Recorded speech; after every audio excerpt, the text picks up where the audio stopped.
Rocky और lucky दोनों भाई जिनका आपस में बड़ा प्यार होता है। अरे वाह भाभी, क्या खाना बना है। अब तो घर में ही होटल वाला स्वाद रोज मिला करेगा। अरे लकी, तुम अभी जानते नहीं हो मुझे। तुम बस डिश का नाम बोलो, मैं तुम्हें इसी किचन में बनाकर खिलाऊंगी। चढ़ा रहा है तुम्हें ये, और तुम भी ना। गीत रॉकी के छोटे भाई को दोस्त की तरह मानती। वो रॉकी के साथ उसकी भी जरूरतों का ध्यान रखती। लकी, ये रहे तुम्हारे कपड़े, धोकर प्रेस करवा दिया है, अलमारी में सजा लो। अरे रख दो ना भाभी, अलमारी में भी। हाँ हाँ, सब भाभी करेगी तो तू क्या करेगा। रहने दीजिए ना माँ जी, शादी हो जाएगी तो खुद ही सुधर जाएगा। अरे रहने दो यार, तुम दोनों मेरे कपड़े यहीं पे रख दो। एक कपड़े अलमारी में रखने को क्या बोल दिया, शुरू हो गई। एक दिन, रॉकी सुनिए ना, कल जल्दी आ जाना, मुझे मायके जाना है, या सुबह छोड़ दीजिए और शाम को लेकर आ जाना। अरे नहीं नहीं, कल तो बिल्कुल पॉसिबल नहीं है, कल मीटिंग है। तुम लकी के साथ चली जाओ ना, और उसे कह देना कि शाम को लेकर भी आ जाएगा। लकी भाभी को लेकर मायके जाता है, शाम को लेकर भी आता है। आते वक्त, लकी, तुम्हारे लिए मैंने एक लड़की देखी है, बहुत सुंदर है। अच्छा, क्या बात है भाभी, मुझे भी दिखा दो। और उससे भी पूछ लो कि मुझसे शादी करेगी ना। इतनी सुंदर होगी तो मुझसे क्यों शादी करेगी भाभी।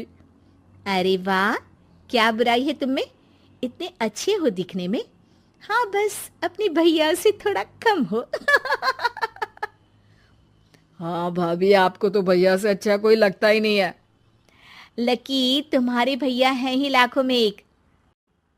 रात में दोनों घर आते हैं, लेकिन थोड़ी ही देर में उनके घर रॉकी की मौत की खबर आती है। हे भगवान, ये क्या हो गया। मेरा बेटा मुझे वापस कर दो। सब मिलकर माँ और गीत को संभालते हैं। एक दिन, गीत बेटा, अब तो रॉकी रहा नहीं। तू देख ले, अगर मायके जाना हो तो।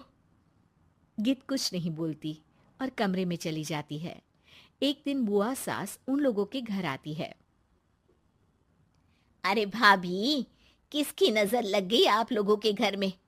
मुझे तो लगता है कि इस लड़की के ही पैर ठीक नहीं है, तभी तो आते ही हमारे घर का चिराग खा गई। बुआ सास की बात सुनकर गीत को रोना आ जाता है। वो अपने कमरे में जाकर जोर जोर से रोने लगती है। लकी को ये सब देखकर अच्छा नहीं लगता। बुआ क्या बोल रही हैं? किसी का जीना मरना ऊपर वाले के हाथ होता है, ना कि किसी के पैर पर। अरे देख लो भाभी, छोटा भी हाथ से निकल रहा है। ऐसा ना हो कि ये लड़की सबको आपके खिलाफ कर दे। तभी वहां गीत चाय लेकर आती है। लीजिए बुआ जी, चाय पी लीजिए। बुआ तो घर से चली जाती है, लेकिन सास के मन में गीत को लेकर नेगेटिव विचार भर जाते हैं। अब देख गीता, बहुत हुआ, यहाँ रहकर भी कुछ नहीं होगा।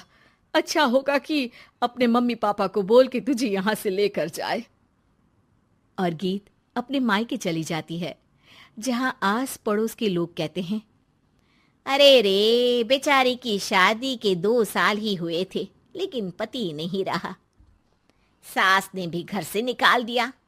देखो भाई भाभी कब तक साथ रखते हैं। और शादी करा देनी चाहिए इसकी तो, उम्र ही क्या है इसकी। हाँ, लेकिन करेगा कौन? एक तो शादीशुदा, ऊपर से कलंक पति की मौत का। तभी वहां लकी आ जाता है और वो पड़ोसियों की बात सुन लेता है। लकी, तुम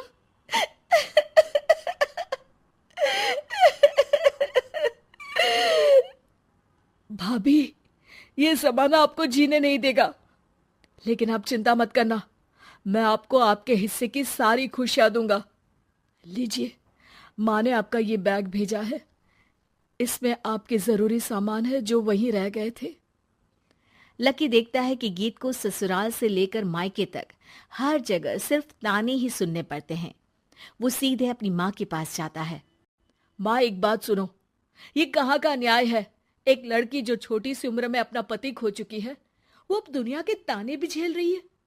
यार, ये तो गलत है ना माँ। हमें भाभी का सपोर्ट करना चाहिए। क्या भैया होते तो भाभी को ऐसा देखकर दुखी नहीं होते? अरे देख लकी, ये समाज ऐसा ही है। और भैया होते तो गीत की ये हालत होती ही नहीं। बिना पति के औरत को तो ये सब झेलना ही पड़ता है। लेकिन कोई तो जरिया होगा ना माँ। भाभी भी हमारे परिवार का हिस्सा है, हम कुछ तो कर सकते हैं ना उनके लिए। हिस्सा है नहीं, हिस्सा थी। और अब तू ज्यादा ना भाभी भाभी करना बंद कर दे, समझा? कुछ दिन ऐसे ही बीतते हैं और एक दिन लकी देखता है कि गीत उसके ही कॉलेज में पढ़ने आई है। अरे भाभी, आप यहाँ कॉलेज में कैसे? लकी, मैंने पढ़ने का निर्णय लिया है। शादी के कारण मेरी पढ़ाई को बीच में ही रोक दिया गया था, पर अब जब कुछ नहीं बचा तो मैंने सोचा पढ़ाई में ही मन लगाऊं। अरे आपने बिल्कुल सही सोचा भाभी।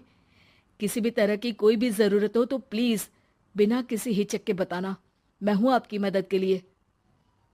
लेकिन कहते हैं ना, गीत की जिंदगी में सब कुछ बहुत दिनों के लिए ठीक नहीं रहा।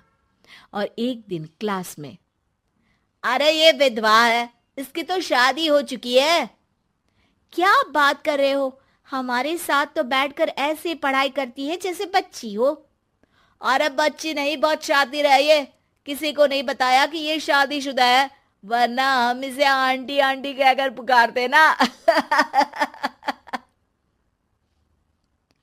अरे अब तो पता चल गया ना आंटी जी। Aunty aunty. फिर क्या, सभी गीत को आंटी बोलकर चिढ़ाने लगते हैं। गीत को रोना आ जाता है और वो क्लास के बाहर जाकर रोने लगती है। सामने से लकी आ जाता है। अरे क्या हुआ भाभी, आप रो क्यों रही हैं?